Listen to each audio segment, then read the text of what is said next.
You're right. There is no sound. Welcome to the new CFN Live, courtesy of Facebook.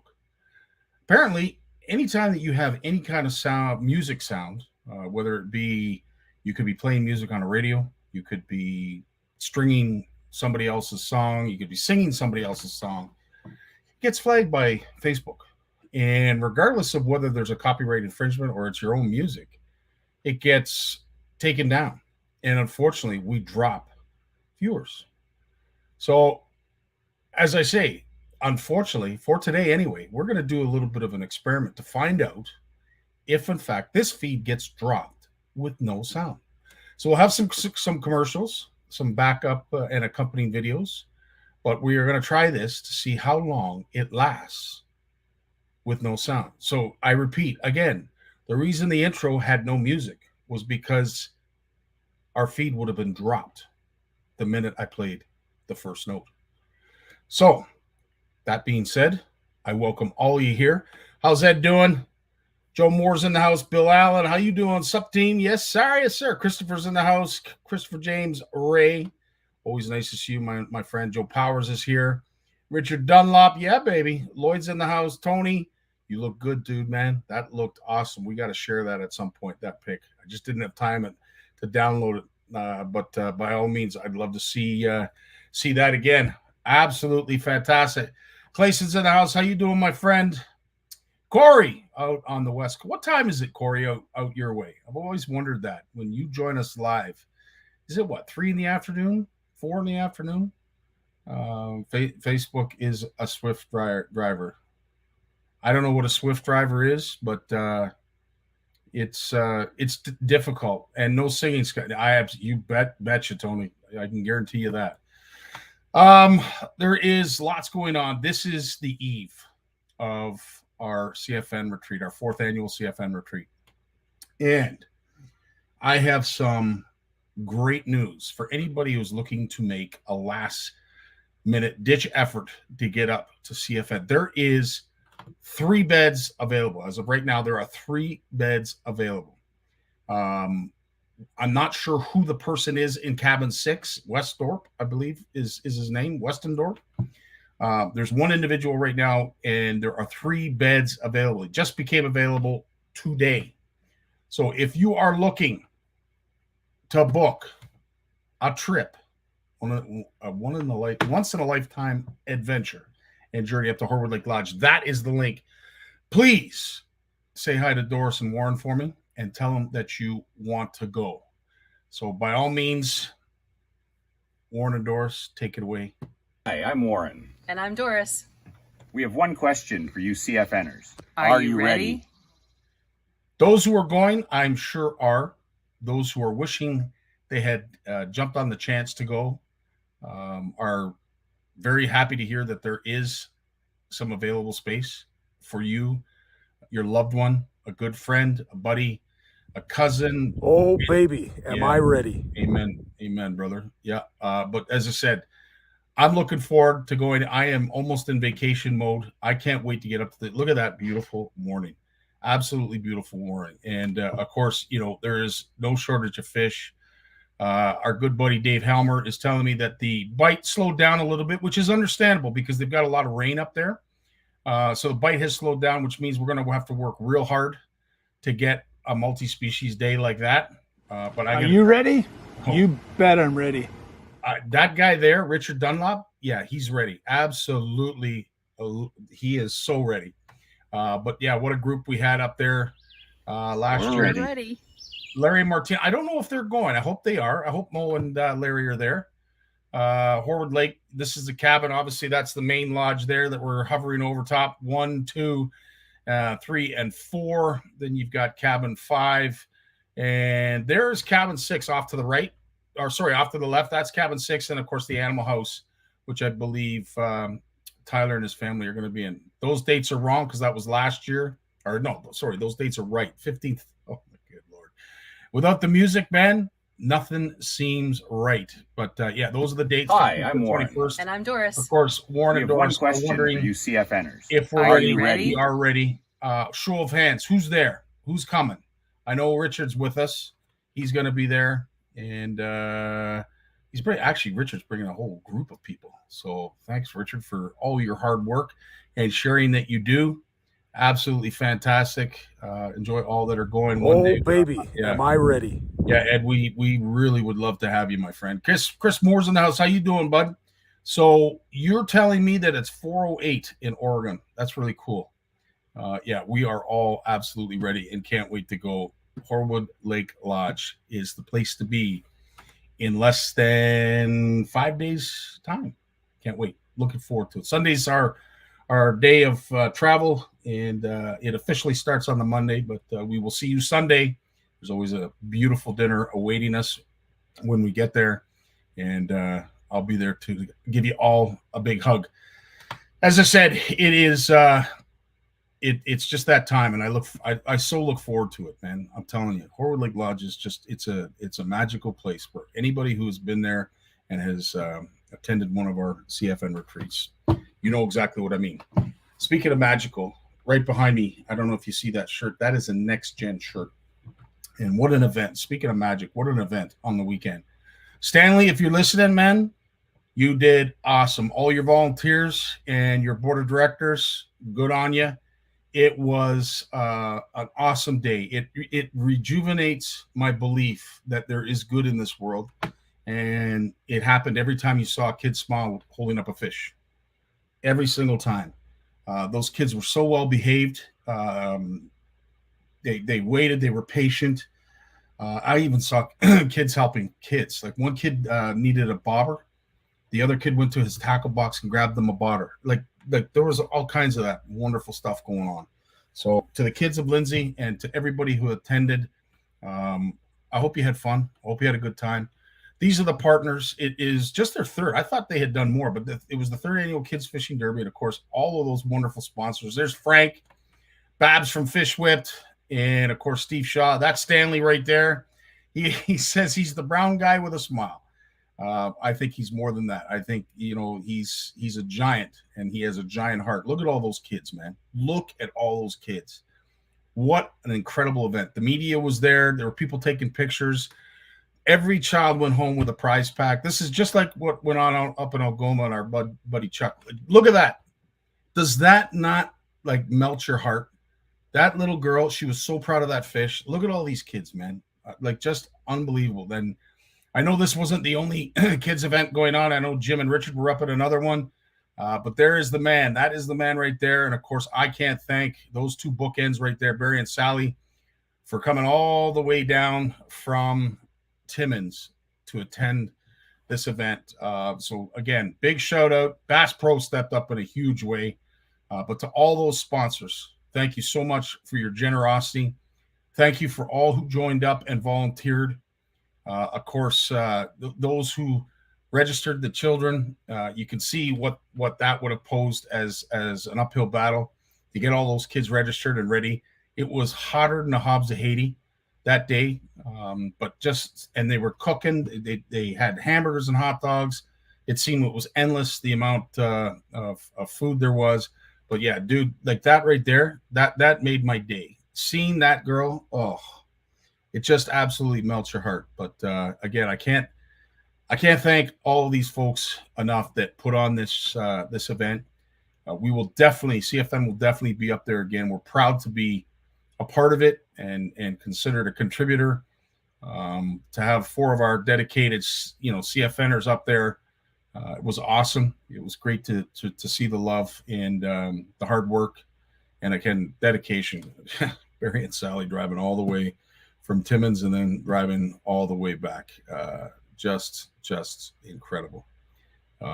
So yeah, incredible stuff. Anyway, I don't know that there's any other major announcements that I have, other than, of course, speaking of Babs, Fish Whipped has got our boat flags in, and a big shout out to Walt. I mean, that is a beautiful, beautiful flag, beautiful design. These are available, Fish Whipped. I know there's a few out there that have them. Of course, the hats too. I saw Klassen, he was wearing one, and Tony was all decked out in CFN swag as well. So we really appreciate that, folks. It means the world to see you're running around proud of what we are, what our community is, and being a part of our community. Again, if you want that, thanks, Steve, for sharing that link. If you want to be involved and get involved, make sure you go over and give my buddy Stanley a ring and say that you're in for next year, because it was awesome. Classen, yeah, that's awesome, dude. I'm glad you do like it. I love mine. Me too, man. But it was just great to see all the CFNers, and we're going to see them again up at Horwood Lake Lodge. It's going to be a great time. Last but not least, we are going to be doing a giveaway, and this is courtesy of our good buddy Steve Shaw. We're going to be making a post at some point this week, but if you have seen these, okay, and before we bring in Jim, I'm hoping that I'll be able to line this up, but these are the Flashpoint Crankbaits. The jerkbait is probably the best way to describe them. Shallow water crankbait. They are devastating to fish. Anybody who has fished with them already knows just how devastating these are. They truly are a fish catching machine. And Steve, generous Steve, has made sure that we have them available. I think I got rid of the video, so I want to bring up, if I can find it real quick with my non-glasses, there it is. Okay, so have a look at this. What is Flash Boost? Shimano designed innovative Flash Boost technology. It keeps flashing, which attracts fish whether in a pause or while retrieving. The mirror plate, which is fixed by a spring inside the body, vibrates with the lure action to generate diffuse reflection. Even if you stop the lure action, the inner plate will move and continue to flash, giving the lure a sense of life and inviting a fish bite. This is Flash Boost.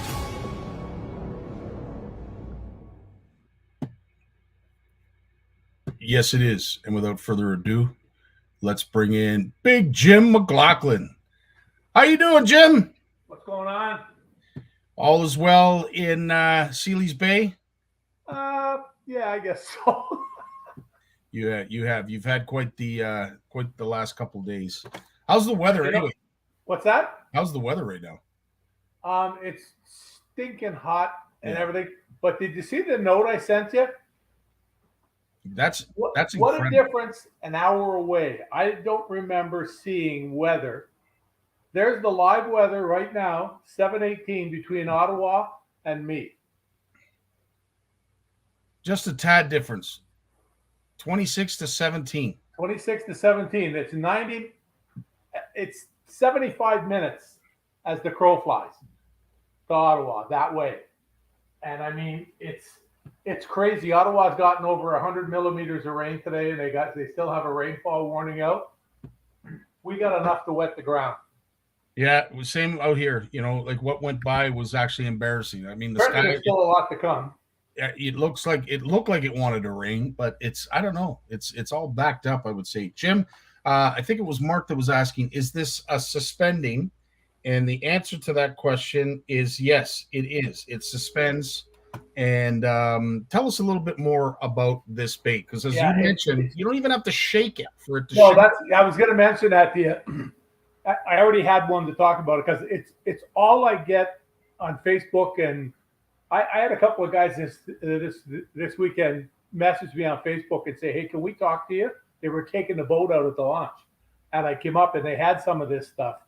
And you know, when you look at it, the deal is that you don't have to shake it. Every time I give one of these to people, they're going like this. I say, "Well, do you think the fish swims up and takes the lure and goes like this and go, oh, look, it's flashing, I'll bite it." When you stop that in the water. Look at that. Unreal. Like it's absolutely amazing. Now that's a top water bait. This you would consider a jerk bait, right? This is not just a shallow water crate. Yeah, this is you can jerk it, you can troll it. Yeah. You can do whatever you want. Oh, I had a box of them here, but they're in the garage now. Yeah, no, it's so versatile, and there's a lot more coming on it too. They've got the new glide bait, swim bait, the big swim bait with where the magnets detach, and it has that in it too. And it's something I just people are catching fish with it and really have an interest in it. When I see that it's the vast majority of the questions I get on Facebook and emails and stuff like that. I get a lot of guys. I had one guy say to me, is this just a gimmick? And I said, well, gimmicks come from little independent companies most of the time, a lot of times. Big companies, like Shimano, Daiwa, Berkeley, all these big giant companies, very seldom do they come up with anything that you would even consider to be a gimmick. There's stuff out there because they've usually got proof to back up that, yes, it does bite. I remember when Power Bait came out. I was going to say the same thing. Gulp, when it first came out, everybody said, are you sure? That sounds like a gimmick to me. No. Look at it. It's still around. They're still making it. There's a reason, because the fish eat it. Now, I do it's believe. Like a bait fuel. Yeah, 100%. It's another one of those things. So. Which reminds me, tonight we are going to be giving away our last bottle for all those who got the answer correct. And I thought I had a bottle here, but I don't. Brown trout was the correct answer. You're going to see that later when Jay comes on. Mark Beeler is asking, and I do believe there is a lipless crank version of this Flashpoint. Is there not? Yeah, there is a crankbait. Yeah. And now have they got the deep divers yet? No, not really deep. Okay. Hang on just for a second. Yeah. Mark, absolutely. 20 feet would be perfect. Absolutely. Where you fish. I can't imagine how many fish. I mean, you catch a lot of fish as it is now, dude. But you tie one of these things on and have it drag down in that current to 20 feet. Look out. I forgot where it was. It was when I went and did the things for the ladies. I had the box in my bag. There's the deepest diver we've got there. So that's what, 15 feet? That's got to be 15 feet at least. Yeah, but it's hard to say. There's a lot of things there that depend on how far you cast it, how fast you reel it, right. The test of the line. Yeah.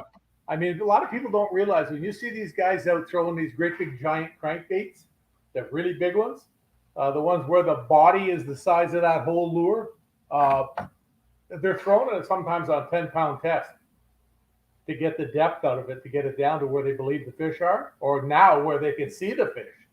Yeah. But I mean, most people don't have that stuff, so it's the vast majority of people are still out there with regular electronics, which if you talk to Gord Pizer, it's still more than what they used when they sent the first people to the moon. Think about that.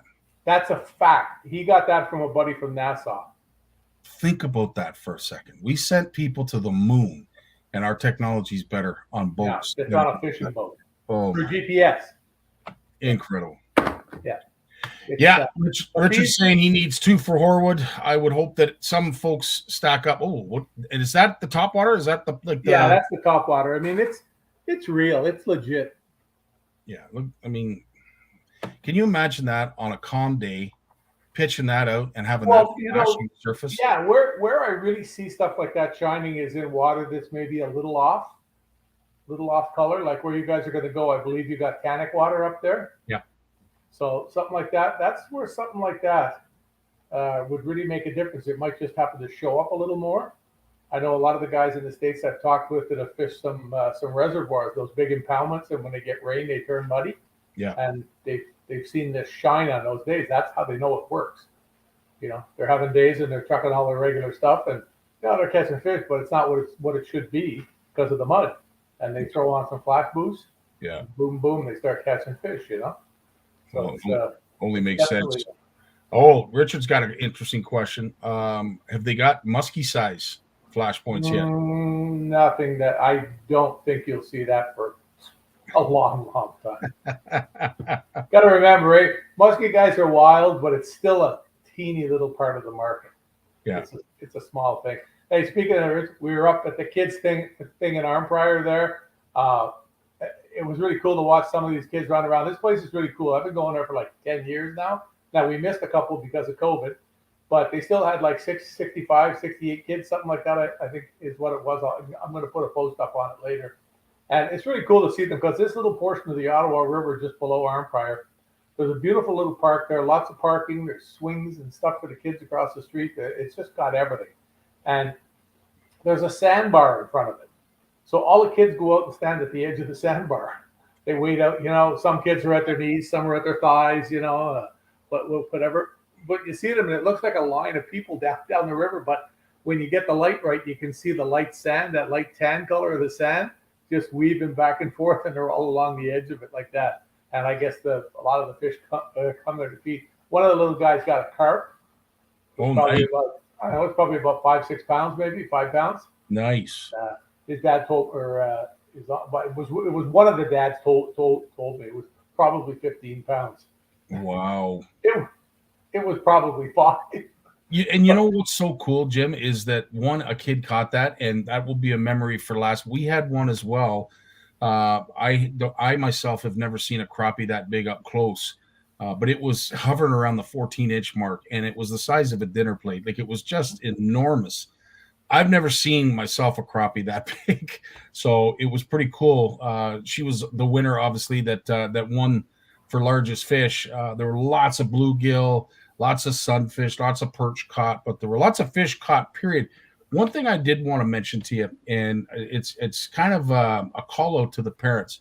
I think it's really awesome that the parents bring their kids to these events, because we need these events in order to further the passion, in order to further, the love for fishing. But I do challenge the parents that when you when you come with your kid, learn with them. One thing that I noticed that, when we had no problem as volunteers helping out and doing our thing and, putting worms on hooks and yada, yada, yada. But when it came to, say, like the third time a child has come up with a rod and reel that has got a huge bird's nest, and you've handed it to me for the third time, and you said, please, can you fix this? Like, I'll teach you. I like, we should be teaching the parents along with the kids, no? Yeah, I used to deal with that when we did that giant kids pond at the Sportsman Show. And like, we used to get, that's the show in Ottawa. We'd get, over the 4 days, we'd get 2,000 kids, 1,800 to 2,000 kids. And we've actually witnessed parents come up there, say to their kids, here, go play here for a while. We'll get you in an hour. And they're off looking at boats or having a beer down in the beer tent or something like that, doing other things, and they just use it like that, and that's not good. Yeah, you need to participate in it. Plus, all those people organizing that they're not there as babysitters. They're organizers, and they're showing the kids how to fish. And like you said, you should be there with them. And maybe you have no interest in fishing, but if your kid was playing soccer, I'm sure you'd learn how to kick a ball. If your kid wanted to play baseball, I'm sure you'd learn how to swing a bat. I was good at that. I don't think there's anything different. And you know what? We as volunteers, we're not like experts. Well, maybe that guy is, but we're not experts, And Steve and I, we were running around, Barry and Sally doing the same thing. We were doing measuring. We were doing what we could. But when you start to see a backup of kids that, have empty hooks that don't have worms on them, by all means, take a worm, crack it in half, throw it on a hook. But to me, it's about family learning, and I would love to teach the family, not just the child. So a bit of a challenge to you folks and parents that do bring your kids. First off, I thank you for doing that. But the second thing is, learn along with your kids. You might enjoy it. So I got to show. I was talking about Arma Boostus, the glide bait, swim bait, whatever you want to call it, that we have that has the magnets in it, the tail. Lady bass that you see on. I think Yvonne had her on one day. Yeah. Isabella. She's a Cracker Jack fisherman. There she is. She got her hands on one. Oh, wow. And there she is with some nice bass with it. Well, it's funny. She was at that event. It's always nice to see Isabel, and she's always. She catches giant fish, though. Oh, she does. Yeah. And she does it on her own. Like, she's not out there, with somebody else that really knows how to fish and getting all the glory poses with the fish, She does it on her own. She knows how to fish, and she's a and you know what, Jim? I tip my hat to Isabella and any good-looking lady when it comes to social media, because I can't imagine the nonsense that they have to deal with. And I was talking about this with Sarah from OWA, and she was telling me some stories that made my skin crawl of incidences that happen. So this is my way of just saying, for you ladies that put yourselves out there, God bless you, because I can only imagine all of the slime and crap that you have to wipe away to persevere. And I wish... you can imagine, like, when you put, a savagely handsome rig like this up there on Facebook, you can imagine what I have to deal with day and night. It's scary. Yes, 100%. Hey, you don't sound too enthused about it. Well, no, I am. You always put me on the spot, Jim. You're good. Turn on some music. I've had it with you. Put on the Rolling Stones. You're out of here. No kidding. Now I haven't seen you out back. You've been hooking a few in that scum coat, that slime coat that you have on the. It was funny. I got Tammy to go sit down back the other night because she was just feeling. And it was really funny when we were done and she came up and she said to me, "Thanks so much for making me go down there."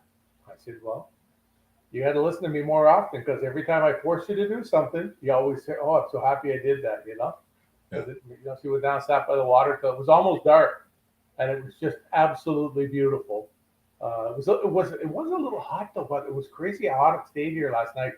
I went out of here at 6 o'clock this morning, and it was 28 degrees at 6 a.m. Yeah, like that's steamy. That's kind of stiff. It's getting hot. But yeah, there was a few playing around down there, and I got one last night. I said to Tammy, I said, "Did you see that?"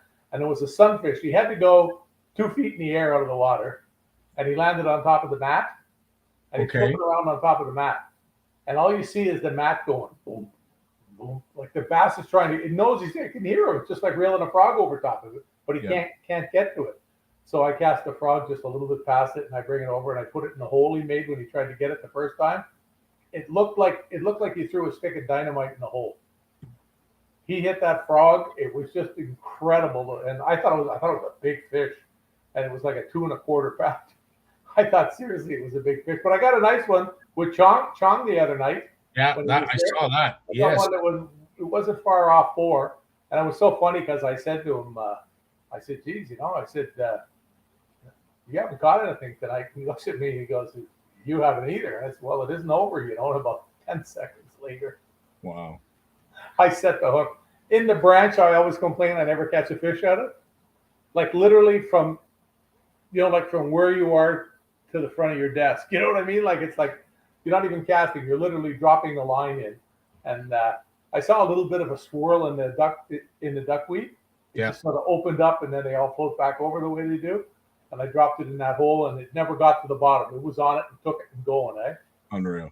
So Jim, in those situations, dealing with that kind of mat, obviously pitching a frog is one, pitching a jig, as you mentioned. Is there any other way you could approach that kind of structure?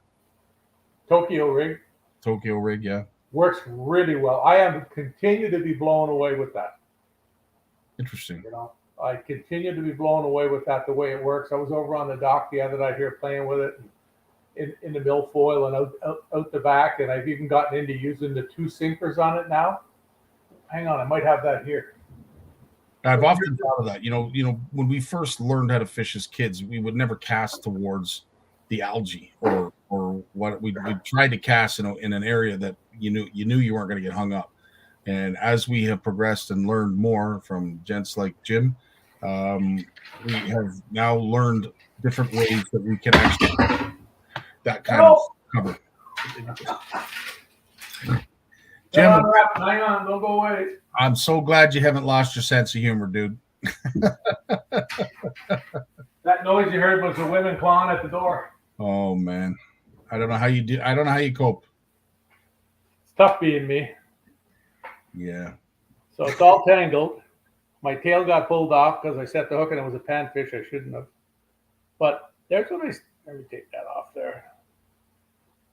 It's funny the number of fish I'm still catching on just a grub, eh? Wow. We were talking about that, eh? Yep. Like the tail got pulled off. So what does it become? It becomes a Ned rig. Yep. If that would have happened when I was fishing walleyes 25 years ago, I would have been fighting to get a new one on with a tail. Now I leave this on and I catch a fish. Unreal. But to help you get it in through the weed and to have it come back out without getting snagged up, I started putting, instead of like a 3/4 ounce sinker, I put on 2 smaller ones. So it's pointed on the top and pointed on the bottom. So when you're bringing it out, it's got something to slide around. And when it's going in, it's got something to slide around. Well, what a tip that is. Yeah, it's just something different. And plus, yes, they you rattle. get some noise if you give it a little bit of a rattle. Right? So it's just, Scotty, it's about little things. And I know a lot of people get into doing a lot of things that they don't really need to do. Like it just drives me bonkers sometimes with the stuff I see people doing. But when you get something that allows you to fish more efficiently, so I spend 20% less time holding that, going, cursing, picking the weed off it. Good It's a for lot you. more time with your lure looking right in front of the fish. Yeah. And it makes a really, really big difference. Ed McKenzie's given us some advice, the old silver minnow in that matted stuff. Absolutely. Ed, I haven't actually pitched one of those in a while. Yeah, where did they go? Remember I had a bag of them here? Yeah, you did. And anyone still use a Moss Boss? Used to love what them. an awesome, you know how much, I probably won I bet you I won 30,000, 40,000 bucks with those. With Moss Bosses, the red one. I just loved it. The big one? Yeah. You couldn't cast the little one, so we started using the big one because we wanted to cast it further. But what an amazing bait with no weed guard. Wow. We had talked about that, and then we talked about the Talking Spoon. Yep. Talking Spoon by Rebel was another one that we told a story about that, about getting in touch with the guys down there. Yeah, that's something we make for the guys up in Canada. Okay. Well, can you make some? We're in Canada, No kidding. No, it's cool. In really thick mats, Jays, in really thick mats, I use my rod tip to make a hole, then drop the bait. Yep. Lots of big largemouth doing this. Yep. Another great tip. Yeah. Another thing you can do too is go to a longer rod, so you really have leverage on them. Yeah. I've gone to a 7'11" heavy rod, a Loomis IMX, and it's pretty cool. I see Barry Trout, the Moss Boss, yeah. It is a lure. Yes, it is a lure, Barry. I don't believe, is it available anymore? Somebody told me yes. They said they had got some for their birthday. They sent me a note after, said they got some for their birthday 2 or 3 years ago. So I'm assuming it has to be. Just go to the Bass Pro Shop website and look, because they'd have everything that was, that would be there. Right on. Well, my friend, as always, that half an hour flies through. Hope you get some good news and you have a better week than the start. But we will all be thinking of you, dude. And when we're wetting a lineup at Horwood, I will actually say a little prayer for you and Tammy. But I appreciate that. I think I'm going to come up just for the dinner because I have to be back here Monday night to do the CFN live. So, on that note, I wanted to make it official. You will get the week off. You have a week off, my friend.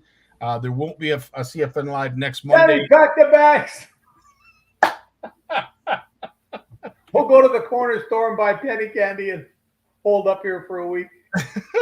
Right on, dude. As always, really appreciate your sense of humor and just how you approach life, man. It's inspiring for all of us. There's a few chinks in the armor, but we're good. Of course you are. And everybody up there, have a good time. Maybe be safe up there too. Wear your life jackets, you bunch of dummies. I don't want to hear a horror story. Amen, brother. Yes, sir. Thanks, Jim. Enjoy, kiddies. Take care. And this is a word from our sponsor. I don't think it has much in the way of music, but I have muted it anyway. North Shore has a summer sale that's currently going on. And if you are interested in any paddle tails, this is a good place to stop.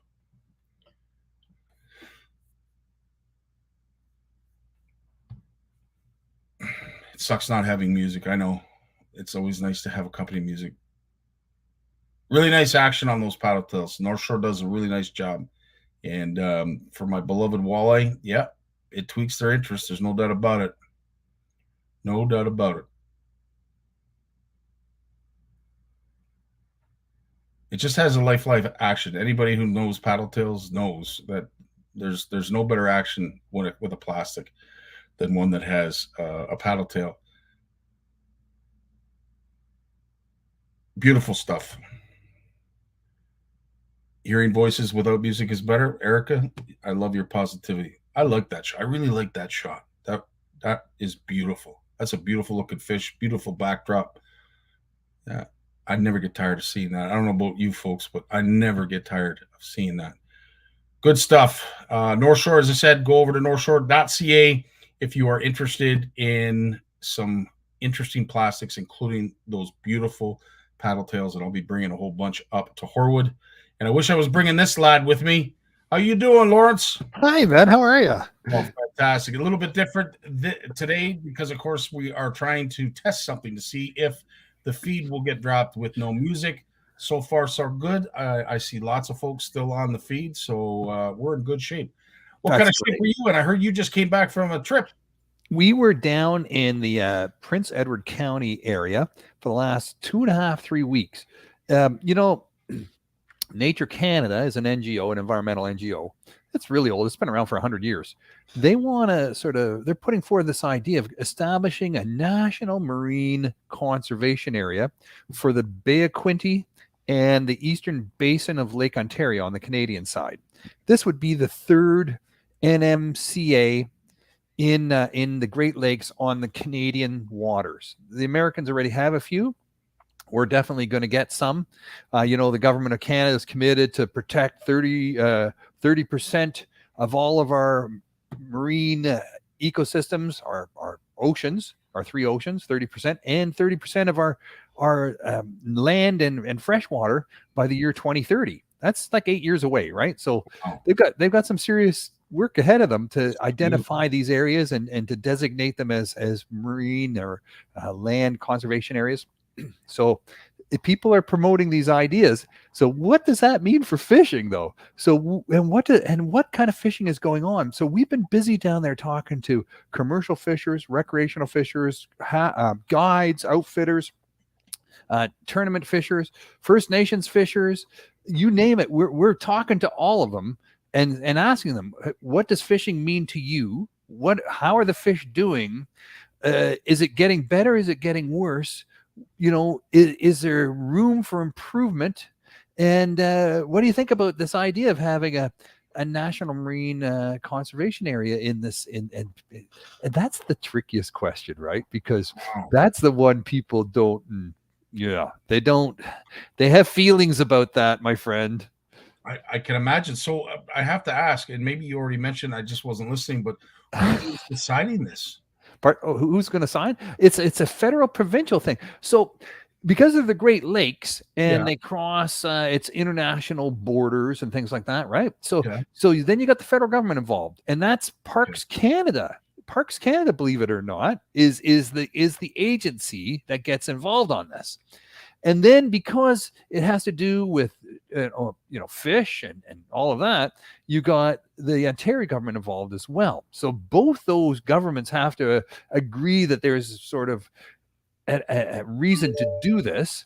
And then, of course, the next major stakeholder that gets involved would be the First Nations communities, because all this reconciliation and land claims and territory, all this comes into play, and this whole thing of Indigenous, protected, and conserved areas, which is the sort of same thing, only these are the ones where First Nations, Indigenous, Métis communities are just saying, hey, this territory here, this is now an Indigenous protected area. And these are starting to happen, right? So this is, and they're announcing these, they're making these announcements, they're declaring these areas in Canada as Indigenous, conserved, and protected areas, ICPAs, and not talking to the other stakeholders. So there's some serious headbutting kind of coming up on this sort of thing as well. Who's going to get the credit for creating these areas? Who's going to play ball with these governments to make it happen? And do they need to happen? Yeah, well, and of course, Ed puts up a great comment, bureaucrats. So say bye-bye to the good areas.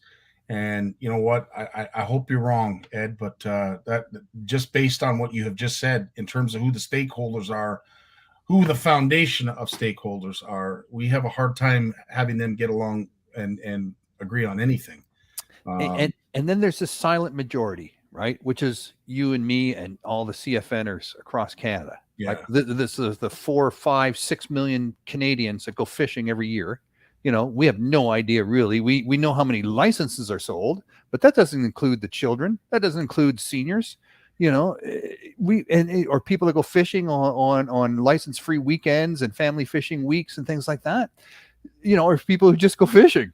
You know, so but we estimate there's probably 6 million people who fish every year in Canada, legally or not, at least 6 million, and probably half of Canadians who have fished in their life and who plan to fish again.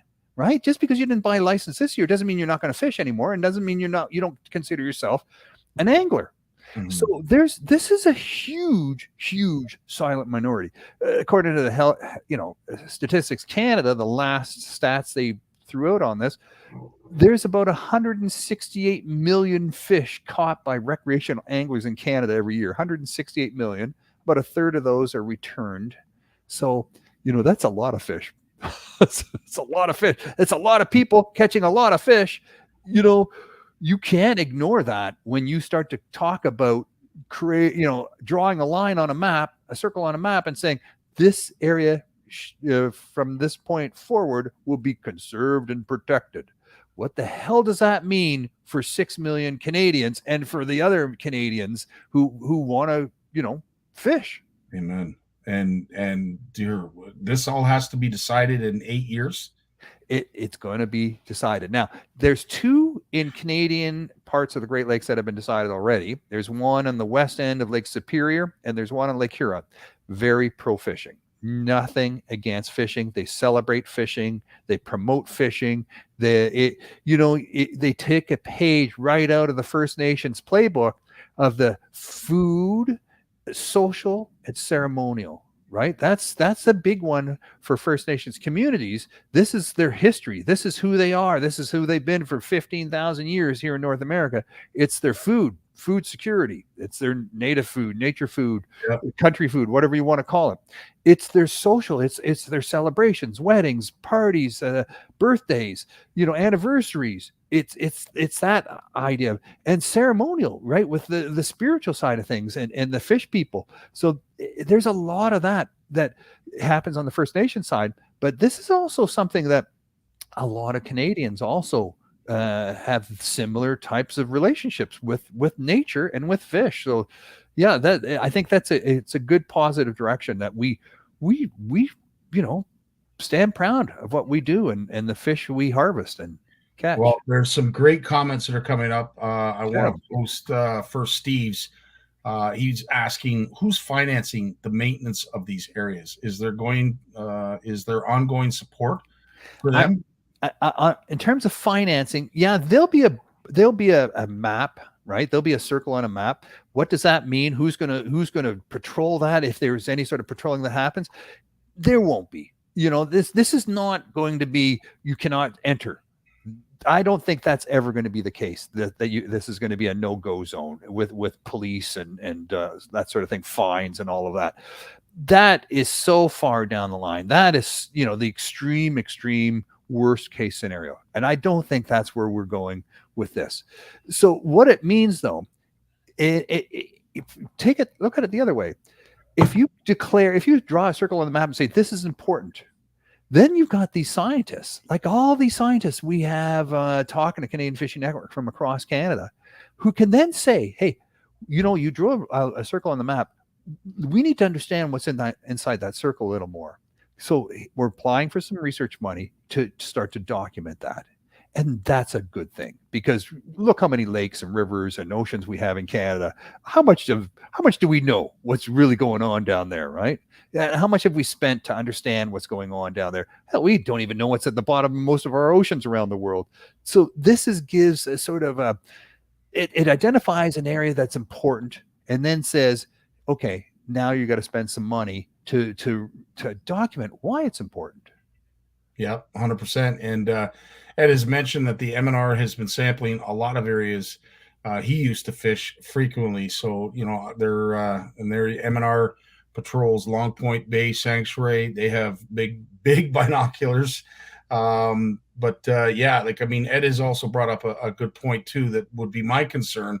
That's fine for protecting the areas that are protected, and the fish, hopefully, that swim within those areas will thrive and reproduce and do all those wonderful things to supply the areas that are not protected, because of course they're going to be more heavily fished because of the fact that they're not under these restrictions. So it's kind of you're darned if you do, you're darned if you don't. But this is obviously going to put more stress on areas that are already used, as Ed is pointing out. But do they speak to that at all? I think we're getting ahead still on this. I don't think anyone's talking about protection. And if you look at, like, we used to call them marine protection areas, and that got a MPAs, right? And that's been the term that's been kicked around now for 15, 20 years.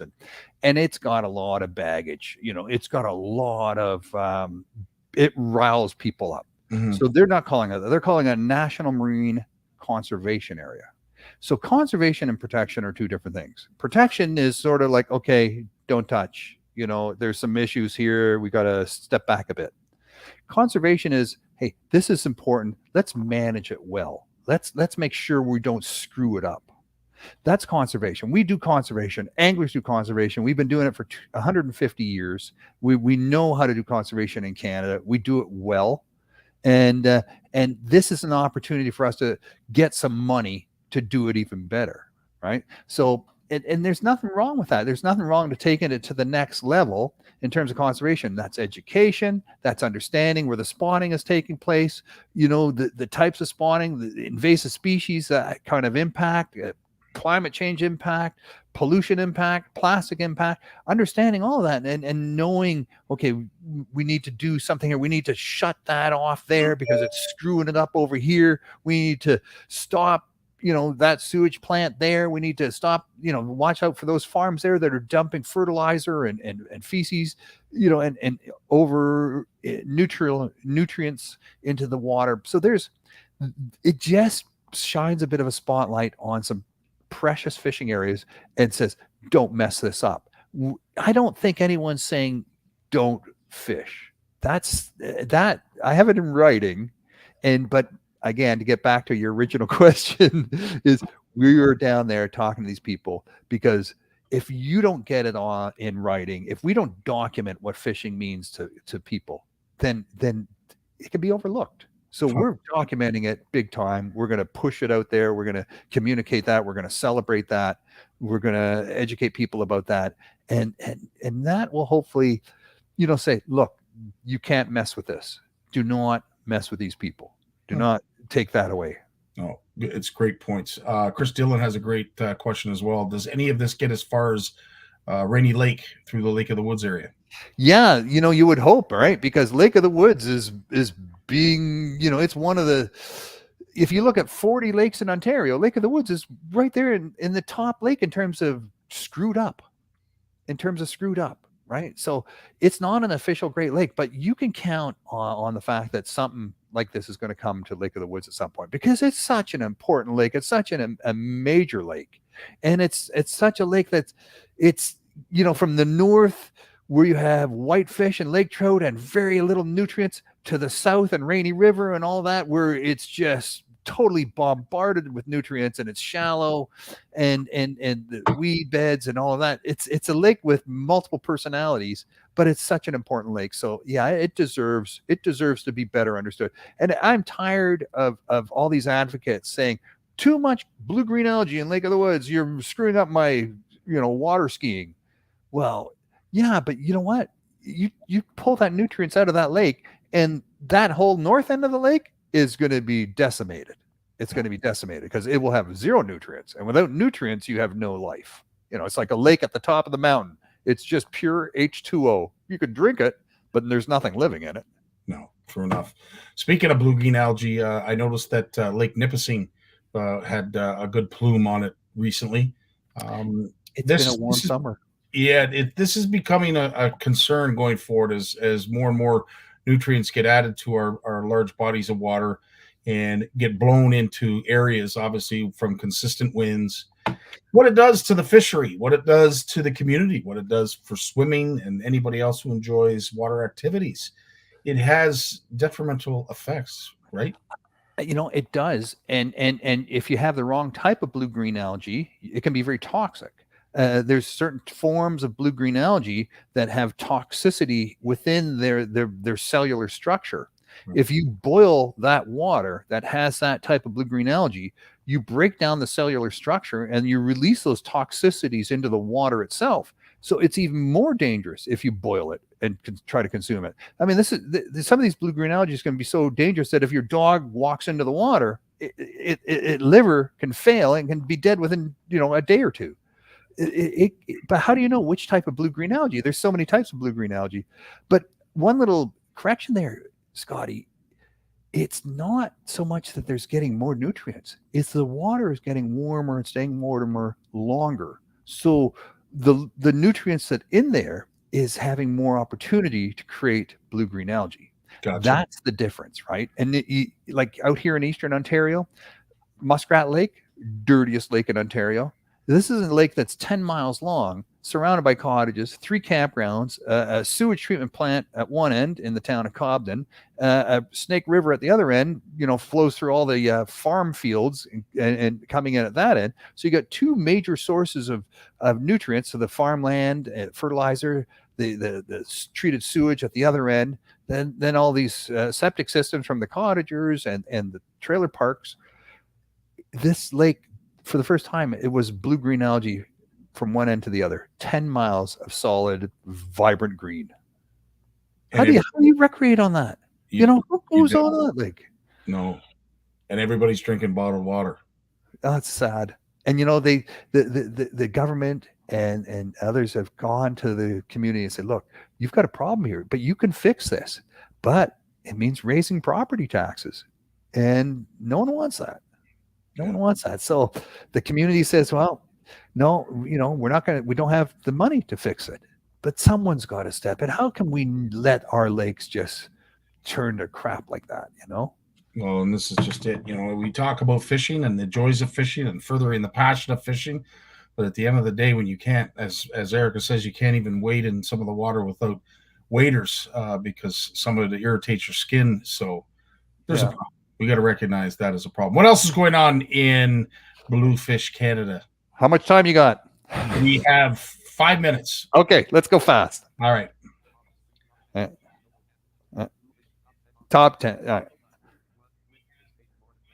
20 years of negotiations at the World Trade Organization. What the fuck is that, you say? Sorry, excuse my language. But this is where all the trade deals are done. Hey, Canada pushed through stop subsidizing your stupid commercial fisheries, people. We got 3 times more fishing boats out there in the oceans than we need to harvest the fish that can be harvested, and it's all being paid for by governments. So Canada led the path to say stop subsidizing commercial fishing. Yay for Canada, man! Yay. Good job. Good job. On the downside of that, 19 species of Chinook salmon, 19 distinct species of Chinook salmon that spawn up the Fraser River are at risk.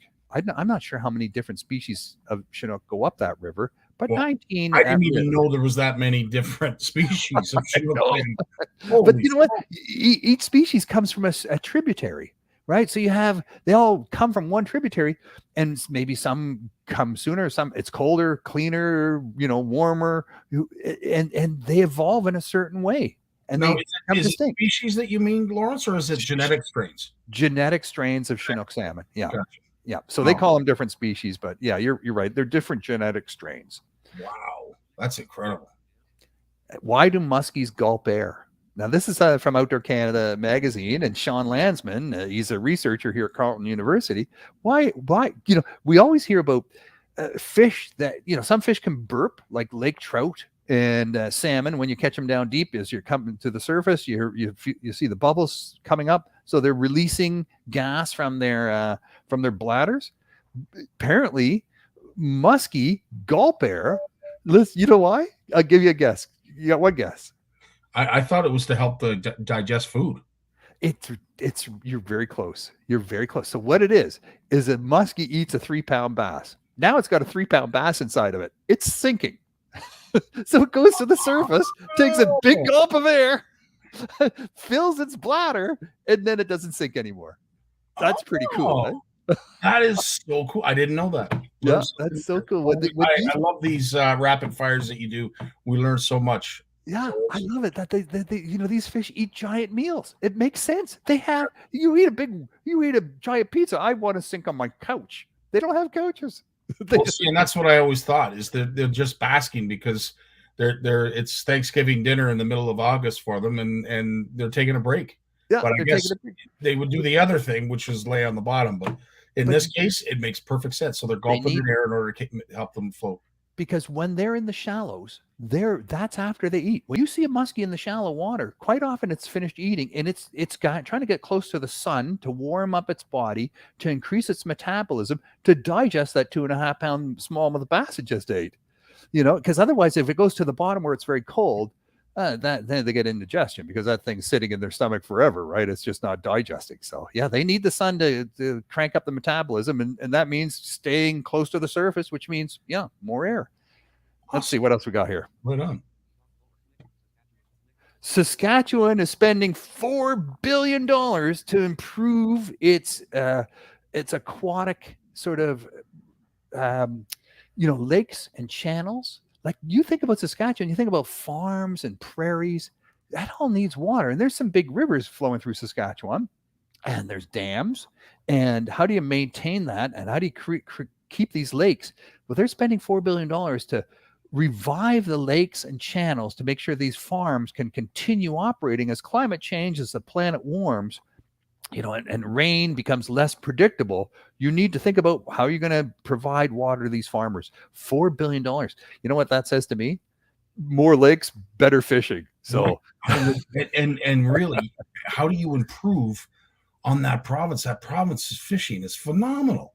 Yeah. But I think it's only going to get better because that's exactly what came to my mind is, it's going to have cleaner water. It's going to have cooler water. And it's going to have more water that is adaptable for fish. That is, wow. Two thumbs up for Saskatchewan. Absolutely. That's a serious commitment. $4 billion. $4 billion, my friend. And that's the Saskatchewan government. They recognize that if they want to become maintain their role as the bread basket of North America, pumping out wheat and soya beans and whatever else, and those yellow peas that they put into the would you believe it's not meat burgers? Because a lot of that's growing there too. Yeah, true enough. Couple minutes left. Okay. All right. So Lake Erie and the once thriving blue pike. The last one officially was caught in 1983, apparently, but they've been declared gone since then. But everyone still talks about, blue pike. So I blue don't pike know. Or blue pickerel? Blue pike. Interesting. Yeah. I know. Why are they talking about blue? You think they made a mistake and they meant blue pickerel? I would like to think so because I think the blue pickerel disappeared around the same time. So maybe the reporter got it wrong. Maybe it's possible, but blue and yes, it was a distinct genetic strain of fish, very vibrant in Lake Erie. Commercial anglers, it was a glorious fish and no different than the yellow pickerel or walleye as we call it. Yep, yellow pickerel and walleye. Yeah. Yeah, but it was sad, and there are areas in Ontario that they still exist. I believe there's some areas, maybe even in Quebec, that account for some blue pickerel, as they say. But I didn't know that if there was blue pickerel, maybe there was blue pike. I'm not sure. Well, now I have to go back and figure this one out. I got 2 more points here, quick. Right on. Joe Azumi, that's Wayne and Bob Azumi's dad. He championed the idea of catch and release bass tournaments when he was when Bob and Wayne were just kids, just tiny kids. It was their dad that put that whole idea of catch and release bass fishing tournaments on the map and said, look, this is how we got to do it. We can't just kill them all. That's the Zumi's heritage, man. That's pretty cool, eh? A lot of folks don't know that, but you're right, and I think that is truly what is part of Bob and Wayne's legacy that they lived through their dad and continue to live through their dad. Because yes, absolutely, there was a recognition very early on that thought, this is this is not wasteful. I don't want to say that, but it was just a different way of approaching fishing and how tournaments laid themselves out, how they built. And the beautiful thing is they've learned, they've evolved, right? And they understand that now we can't do what we used to do in the past. Even though we've been doing it for a number of years, doesn't mean it's right. So good on Mr. Izumi, and of course the entire Izumi family. That's yeah. I've got an interview planned with Mariko and her husband coming up in a few weeks. They've got a new TV show on global television. They take the family fishing, so we'll have them on Bluefish Radio. Maybe it's just something we can work out something together on this one, my friend. Fantastic, buddy. Absolutely. I've been watching that show. Yeah. And Uncle Bob, he gave up his spot. I know. Right? Gave up his spot nice, for Rico. man. So that good on Bob for doing that. I thought that was cool. All right, I'll keep you posted on that one. Last thing, this is freaky. You've heard in the news about the avian flu and coming to North America. So all the birds flying north in the spring were bringing this flu bug, and it's lethal for birds. It's lethal. So we've had a lot of outbreaks on chicken farms and duck farms and turkey farms across Canada, where one of these infected migrating birds would poop over the farm. So a bird would step in it, a chicken or a turkey would step in it, and next thing you know, the whole flock is sickly and dying. So this is not just related to chicken farms, because according to the National Oceanic and Atmospheric Administration out on the east coast of Canada, it's now into the seals and population as well. Seals are showing up on the shore, coughing, sickly, and dying. And they've caught avian flu from the seagulls and the cormorants. And they're saying, stay away from these coughing, sickly seals, because you can catch it. You can catch it. Wow. So this is not over. This pandemic of avian flu has been really kicking the ass of Canadian farmers. Canadian Food Inspection Agency has been going nuts all summer and spring on this, and now it's in the marine life on the east coast of North America. So yeah, that's something to watch out for. And if you're out there recreating, vacationing, or living on these coasts, and you see seals that seem to be breathing weird or coughing, just stay the heck away. And if there's a dead one, report it, but don't let your dogs, don't let your kids don't go near it. Jeez. And what happens if they die, and let's say our shark species start feeding off of them? What happens then, I wonder? Well, look, think about all the seagulls that and crows and other birds and ravens that feed on these carcasses, right? Well, I'm thinking of a carcass, floating around in the water. Yeah, the shark and fish are nibbling on it. Yeah. And then we nibble on those fish. Yeah. So I mean, the ramifications. We don't know. I don't think anyone knows what this is, in terms of ramifications, but. Just hope that it runs its course, and it, in the fall when the birds leave again, that this just dies away and they don't bring it back next spring again. But I mean, this spring people are saying don't put your bird feeders out, because you track the sick bird, and all these birds are concentrated at one point, your bird feeder, and it becomes ground zero for the spread of avian flu, right? So they were telling everyone to put the bird feeders, for 2 years for COVID, we all put bird feeders out because we were bored watching TV and we wanted to watch birds. Now they're saying, take them away. Interesting. As always, Lawrence, you are a wealth of information, and I love that little bit about the muskie. I knew I was close. You were very close. Yeah, I had no idea. I honestly had no idea that they were gulping for air to keep themselves afloat. And I'm sure Jason's got way more information on a bunch of stuff I just talked about, as he always does. I learned so much from him, and I enjoy Big Jim. We're going to find out right now, because we're going to be bringing in Jay. But before we do, thanks again, Lawrence, for spending your Mondays with us. We really appreciate all that wicked information. My pleasure. Thanks for having me. Right on, dude. You take care of yourself. Thanks, buddy. And up next, our good buddy, Jay Barnucz. How you doing, Jay? Hey. Good. How are you, Scotty? Did you know that about muskie? Yeah. I knew it had something to do with the warm water. I knew it had something to do with digestion, but I had absolutely no idea that they were filling themselves up with air to keep themselves. Yeah, it seems weird. I know I shouldn't say I don't fully understand the biological reason. I understand why it happens. I understand that they do it. I've seen them do it, but it still doesn't make full sense to me. Like, do you know what I'm saying? Like, Yeah. if that's what they got to do, that's what they got to do. But it still not 100% makes sense to me. Yeah, interesting stuff. So obviously you guys have been back from the cottage. We really appreciated you chiming in. That was awesome. The good vantage point. It shook things up a bit, made things a little bit different and exciting and entertaining. Yeah, it was fun. What It was fun, man. in the Barnucz family? Well, we let's see. So we got back last night. Everyone is completely exhausted. Need a vacation from the vacation. So, but you know what? We made it home safe and sound, and I got some work to do on the trailer. Have an issue with a weld. Everything's fine. Made it home fine. Okay. But I'll be looking for a new kayak trailer. I thought I could, man, when there was shortage of supply and stuff this spring, I tried to find a newer trailer or a new trailer, because trailers are fairly cheap, especially for hauling around a couple kayaks.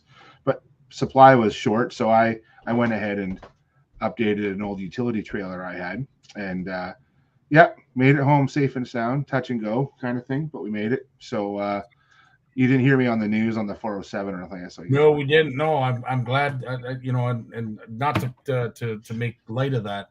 I do. It happens.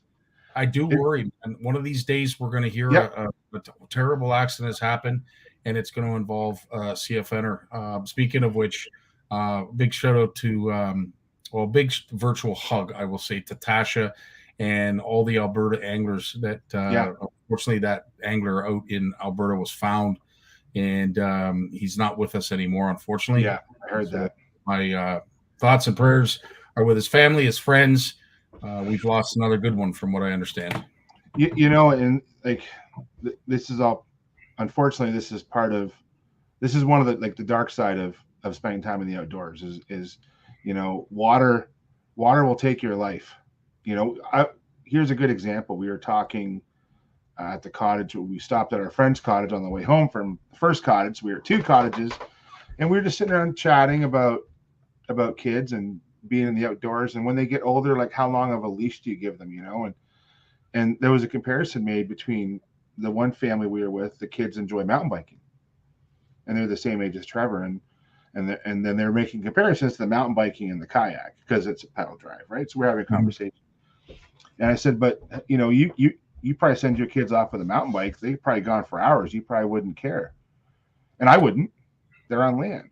But water will take your life, right? So, we're very careful with the kids. Like, I'll let Trevor go by himself, but we set up boundaries, and he's got a waterproof floating emergency radio that he can call me on at any time. So if the kayak flips and his phone gets wet, whatever, that radio he can still call. And we do check-ins, like 15-minute check-ins. What's happening? We're good. My kids talk in walkie-talkie. They talk over and out, copy 10-4. Like they got it. They got it down. And they all wear their PFDs. Like, we all wear our PFDs here. Like, we don't know any different to not wear a PFD, So like that's just part of it, man. And unfortunately, accidents do happen. Yes, Scotty. So they do. Yeah, heart goes out to those folks out west for sure. So he sounded like a great guy, and not to say that it matters, but just sounded like he was one of those top shelf kind of dudes. So unfortunately, the angling community and the Alberta fishing community has taken it on the chin by the loss of this poor gentleman. So now, Scotty, we're gonna go on the fly here. I'm gonna see if this is gonna work, okay? Because I have a treat for you. Oh, I want to share something with you, but I want to try and share my screen. Okay. Have you ever done that? Yeah. Click share. Okay, so we're gonna share screen. Yeah. And is it a file? Is it a video? Is it a web page? It's a web page. Okay. So looks like you've got something here. Oh, what have we got here? You see that? Yeah. Okay, so let's talk about what this is. This is called Fish Online, and I've talked about this app before. Okay, so you go to the Fish Online app, and you can just type in Ontario Fish Online. And if I click on this page here. And I'll go through this pretty quick. I think you're going to like this. So you go through this little disclaimer, click accept, and then you get this map. And, you know, I keep hearing about this little place called Horwood Lake. So we're going to type it in. Oh, look, there's Horwood Lake. Let's zoom into it. There we go. Oh, There's Horwood Lake. you're Okay. a gem. Now, I've never been to Horwood Lake, but I want to know what's there. Well, there has been 3 surveys since 2009 of fish from Horwood Lake. Wow. So let's take a look. I've already downloaded them here. This is from 2009. These are all the species that were caught there. And this is, now these aren't numbers, Scotty. This is percentages of the catch. So gill net sets, and then there is the percentage. So in 2009, walleye were 34% of the catch. Cisco was 31%, burbot was 14%. Now, there's an interesting trend here that I saw. That's 2009. Here's 2013. Yellow perch went up to 18% in 5 years from 1% as a forage fish. I thought that was really neat. But see, walleye, 52% of their catch is walleye. What's even more interesting is 2009, no smallmouth were caught. Yeah. Yeah, And the they're smallmouth not are very low numbers in their surveys. Each year, it's less than 2%. And anybody who has fished Horwood knows how big those smallies can get and how But many. they're not abundant. From this data, they're not abundant. So they're there. And smallmouth are easy to catch compared to some of these other species, to be honest. They're not the smartest fish out there because they're so aggressive, right? But you can see where walleye is always around half for the fish they catch are walleye. Obviously, the Cisco is the main forage in that lake. If I was targeting walleye, I'd be targeting Cisco. Schools of Cisco probably in 20 to 30 feet of water. Having not even been there, not even seen a lake map, just fishing in that part of Ontario or in Quebec as well. And those Ciscos love being below that thermocline around 20, 30 feet. Not saying walleye won't eat other things, but man, if they can get Ciscos, they'll love. That's been my experience. And we were talking to Dave Helmer, who's up there and lives on Horwood. He has said, the fishing has changed.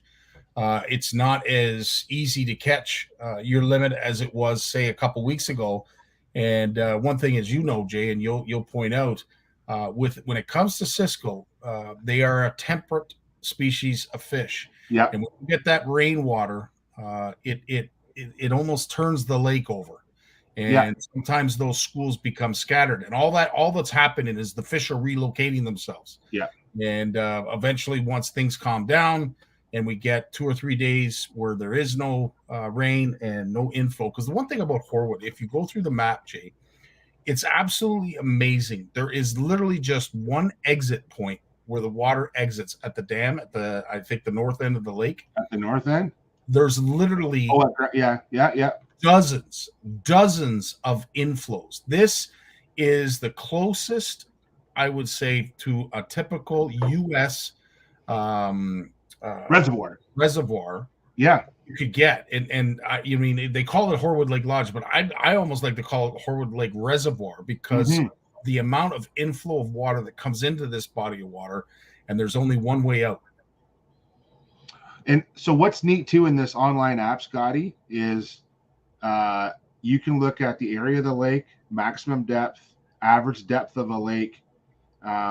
It'll even, so you want to, what are the fishing regulations for Horwood? Well, I can click on this tab here. It'll take me to the Zone 8 regulations, local government offices, all the reports, weather forecast, guide to eating Ontario sport fish. So it'll click on any of those. And you can do this for lakes all across Ontario. Like we can zoom down to, let's go down and visit Jim. You want to go visit Jim for a second? Let's go visit Jim. Sealy's Bay. Yes, absolutely. Okay, so let's see. Westport. There's Sealy's Bay. So let's take a look at Cranberry Lake. What's in Cranberry Lake? Well, there's been no reports on Cranberry Lake. Not yet. But I can go to the fish tab, and these are the historical reports of species. Oh, I didn't show you this either. If you wanted to, as an angler, you click the survey button, and you want to say, I was there on this day. I fished for this many hours. and I can click all the species I was fishing for. I can basically do my own creel survey on this. So you can contribute in a citizen science way to each lake that you fish. Now, one thing about cranberry is, and they might have it here, I know Horwood didn't have it, is, it doesn't have bathymetry for cranberry. But next door in Lowborough, there's bathymetry. So some lakes have bathymetry, some don't, but you can just go through these. It'll show you boat launches. It'll show you fish sanctuaries. Yeah, whatever you want. I really like the fish sanctuaries because they are not always well marked. And Horwood, unless you know what you're looking for, they're very hard to find. So I was going to ask you about that because down where I am, we have one great big fish sanctuary, but we don't have a lot of other ones. So let me go back to Horwood because I saw that. Yeah, there's I believe there are 3 zones if I'm correct in that. One is down by the Lady River, where the Lady River flows into the south end, and that might seem very odd to folks if you don't understand the whole watershed thing. That far north, water flows from the south end of the lake to the north, and then into Hudson's Bay. So there's there might be a 4th one up there at the top, or is that a ramp? So now it doesn't tell you the name of the sanctuary, but it tells you where they are. So there's different creeks coming in, Cornice Creek. I will way off. So the 3 that I'm aware of is at the Swayze River. That is an area that is very good, especially early on in the year. Yeah. And then there's one closer to those to the north. I can honestly say I've never fished that far north in the lake. Yeah. But those 2 that you see on either side there, that's right here and here.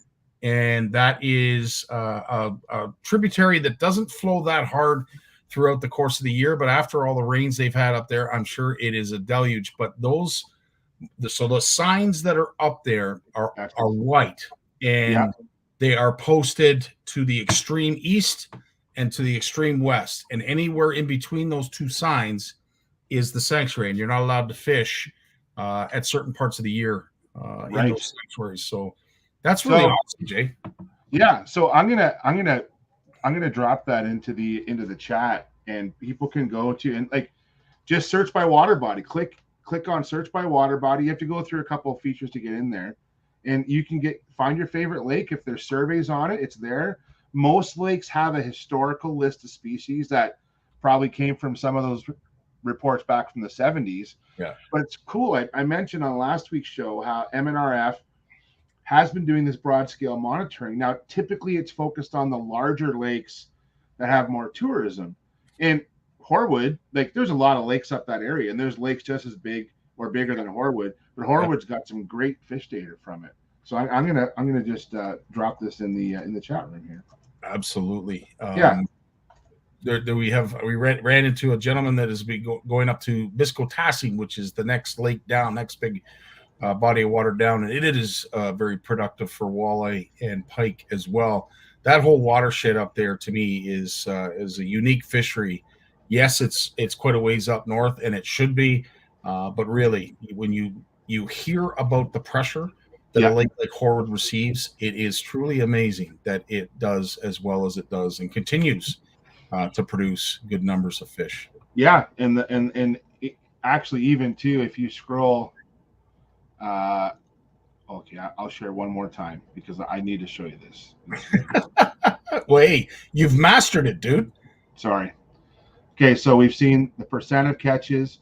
It'll show you the size range. So walleye maximum size 75 centimeters.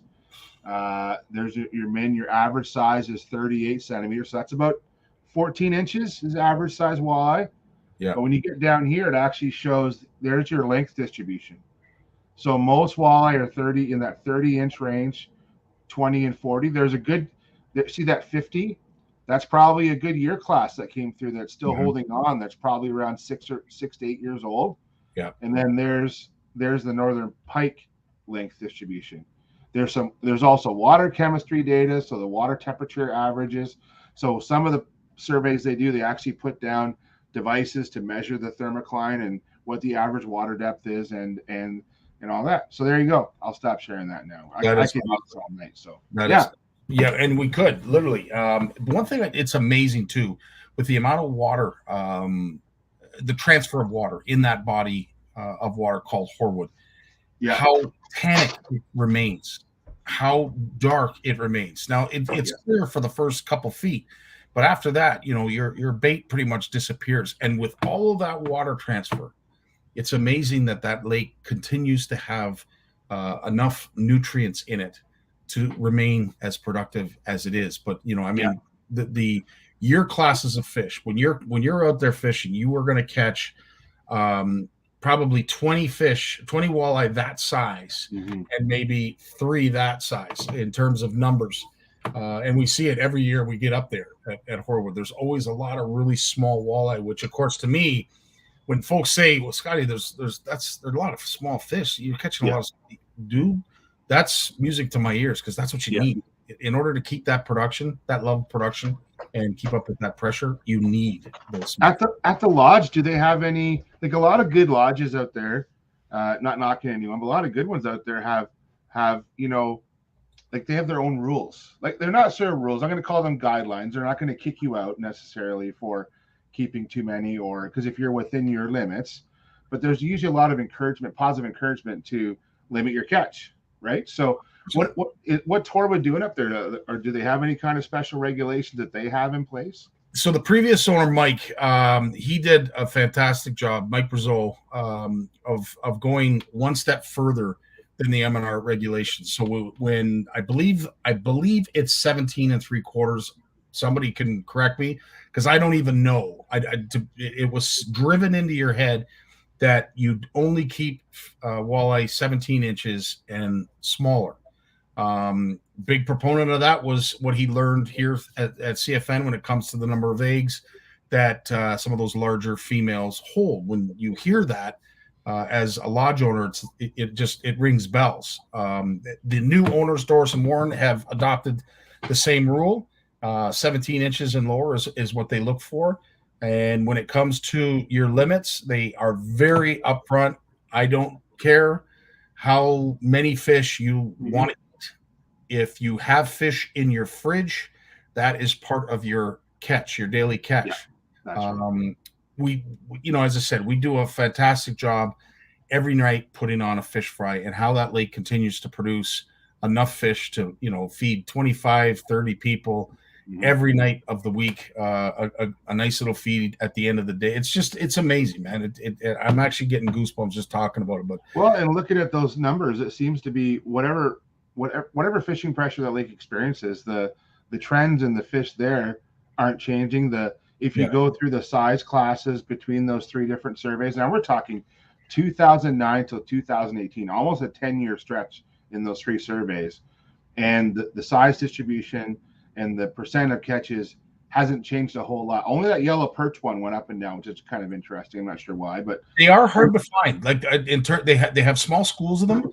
They're not in overabundance by any means. I want to say that they are there probably to feed maybe the smallmouth, because the smallmouth pretty much hang out in the same areas. I'm not suggesting that the walleye aren't eating them, but I do believe, based on where we're catching those larger walleye, they're after those ciscos. They're after those whitefish. That's what they're targeting. Yeah, but there could be a population of walleye, like you suggest, that could be up targeting yellow perch. And so this kind of information is cool for anglers, because we can, if we've never been to a lake before, we can have access to this. We can think about, what should my baits look like? What depth should I be looking at? For ciscos, you're going to be fishing deeper right away. But for perch hunting predators, I'm probably not going to be fishing much deeper than 20 feet. But for ciscos, I'm probably going to be looking at 20 feet and deeper, right? So it's such a helpful tool. And we touched on it last week. I mentioned it, and I wanted to share it with you guys, and I shared it in the chat tonight, so everyone can click on that and have fun. I could spend hours on that app. Oh, you and me both, dude. I could talk all night. 17 and a half is Barry saying. You're probably right, Barry. I don't know, just because it was drilled into my head the minute I got there from Mike back in the day, that 17 and lower is what he was keeping. Of course, it is a 4 person limit of walleye. This is the barrel. The barrel is the best area for fish. It can be It certainly can be. The barrel is a unique area of the lake where the waters meet. It's really interesting because that end of the lake, there is quite a bit of water that flows into it. And then, of course, you have the water that is flowing in from the Woman River. And at the barrel, if you were to somehow unveil water currents, you would see this swirling.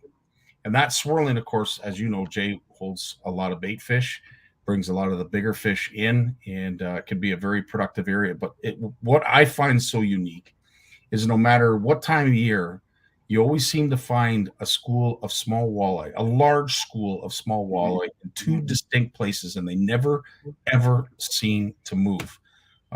It is, for me, it's a phenom. Every time I go there and I see it on the fish finder, there you can always count on them being there. It's truly unique.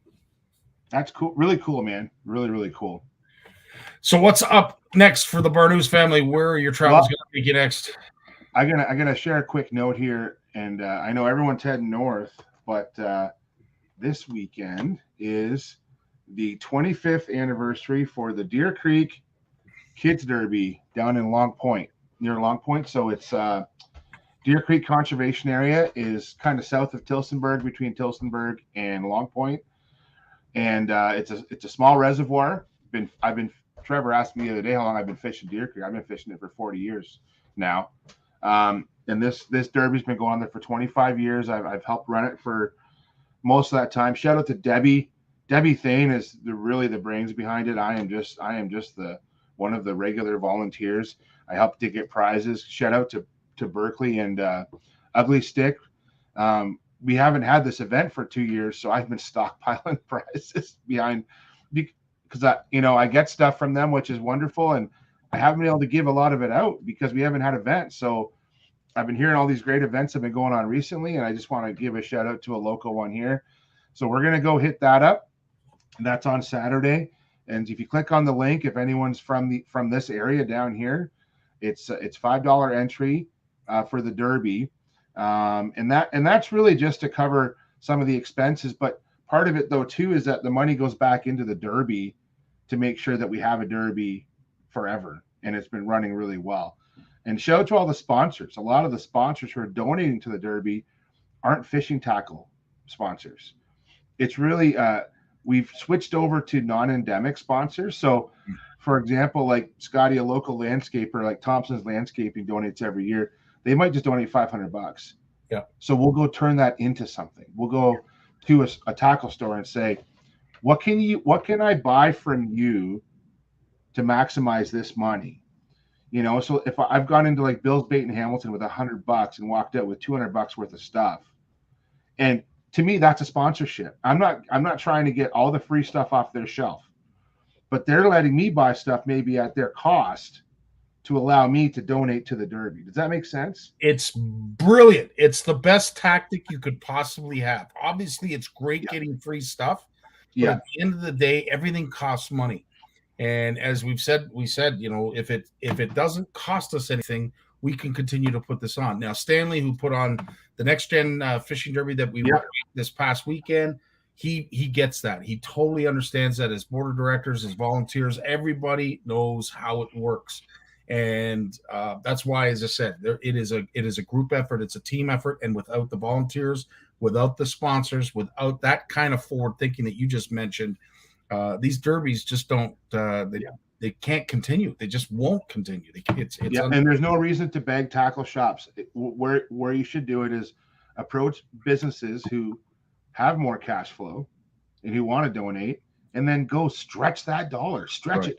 So at the Derby, you have, like in the past, we've had Thompson's Landscaping and Bill's Bait and Tackle. They're both sponsors. Everybody wins, right? And like this event especially, we have over, and I'm curious how many we're going to get this year because it's kind of like redoing it. Hasn't been for a while, but we typically have over 100 kids, usually around 120. So it's a Cops and Kids event. That's what sponsors it. So we'll have local OPP there. And remember to put the batteries in your flashlight, because one year I might have got a note because my waterproof flashlight wasn't as waterproof as I thought it was. So I will plead guilty. But yeah, absolutely. It's So Richard, you're looking for tackle. Start hitting up the businesses now, hitting them up, and do a sponsor board. Get a sign company to sponsor you to make your signs. Like I've done this before. It's fantastic. Everybody wins. Do a big banner with all your sponsor logos. Get that all done in advance. That's the best way. 100%. So we're doing that. I got to show you this though. So Trevor and I, we're in a kayak tournament online, and we mentioned this last week. So Trevor is, we can't even see that, maybe right there. So I'm at 91 inches in place, and look who's right on my heels. Look at him. He's in 7th place.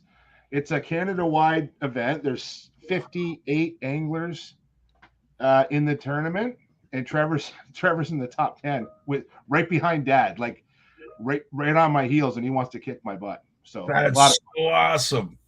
Oh, fantastic, Trevor. Good job. So as soon as we get the trailer sorted, which I'll have sorted in a couple days, and we're going to camp at Deer Creek this weekend. But if the weather looks good on Sunday, we might just go for the day and help out Saturday, and then we might go fishing in the kayaks on Sunday. Around here, the smallmouth fishing is phenomenal all summer long in the shallows of Lake Erie. I don't have to go out 10 miles. I can go out a quarter mile and catch big smallies, but I need the wind to be my friend. So it looks like the long range forecast, once we get through these fronts, we're going to have some good weather down here. So I'm hoping I can stay ahead of them in that. 100%. I'm looking forward to it too. We need to string some nice weather together, at least 3 or 4 days, in order to get everything normal, get the folks normal, get the fish normal, and get out on the water. Yeah. This wind has just been absolutely ridiculous. Yeah. Jay, as always, dude, the half hour flies by. So we do have to get to our species.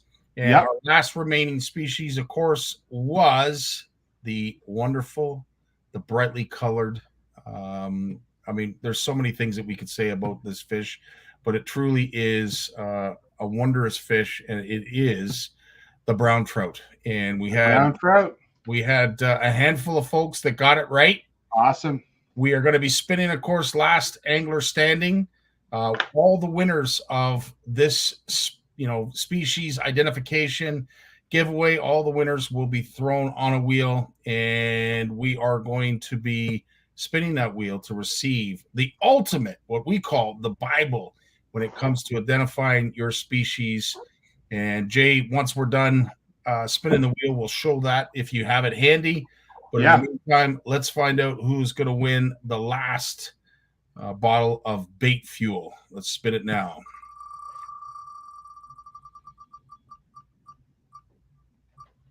And it's Richard. That's too bad, because I could have brought it up to you, Richard. So we'll remove Richard. Spin it again. Again, last angler standing. The correct answer was, of course, brown trout. And it will not be Michael Consul, unfortunately. So we've got 4 anglers left. Let's see. I like Steve Shaw. I like Tony. They have a good chance of winning. Lloyd, I know you were a winner, I believe, last week or the week before. Congratulations to that. But unfortunately, we only have 3 anglers left. Nick has won before. Tony has won before. And Steve has won before. These are all repeat winners. It is not going to be Tony, but he did say that he did get his bait fuel, so good on you, Tony. Nice. And so we have Nick and Steve. Let's find out who the last angler standing is for the last bottle of bait fuel.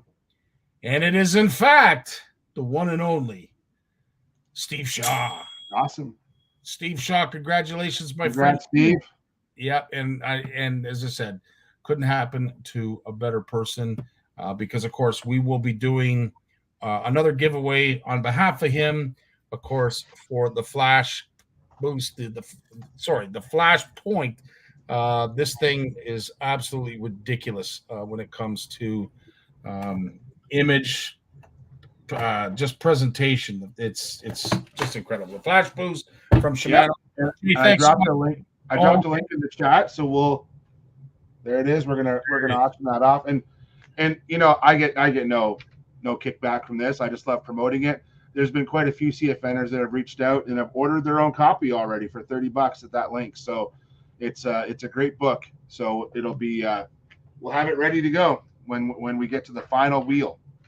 Right on, dude. Thanks so much, Jay, as always, for joining us, spending some time with us each and every Monday and bringing us up to date and giving us some stuff that we get to take away, because that's the best part. We learn every time we come here every Monday. Happy to help. Thanks, everyone. Right on. You take care. And as always, it is a pleasure to speak to all of you who have joined us each and every Monday as you do. We love your dedication. We appreciate you sticking around as long as you have. And again, look forward to the post. Look for the post. But next week, there is no CFN Live because we will be up at Horwood Lake Lodge enjoying the 4th annual CFN retreat. And if you'd like to come, beds were made available today. So there are 3 beds available. If you're interested, get a hold of Warren and Doris at the wonderful and beautiful Horwood Lake Lodge.com and make sure it's you that we see there on Sunday. Until then, you folks take care. Safe travels if you are heading up. I can't wait to see you. And on that note, I would say at this point, it would be up to our good buddy, Dave Mercer, to take us away. This will be the last bit. So if this has copyright infringement, it's fine because it's right at the end of the feed. Dave, take us away. All the best. Love you all. Take care. Peace. Well, as much as I hate to admit it, I guess we've run out of time. So I've enjoyed it, but I'm going to do something I haven't done since season 1. Turn out the lights, the party's over. They say that all good things must end.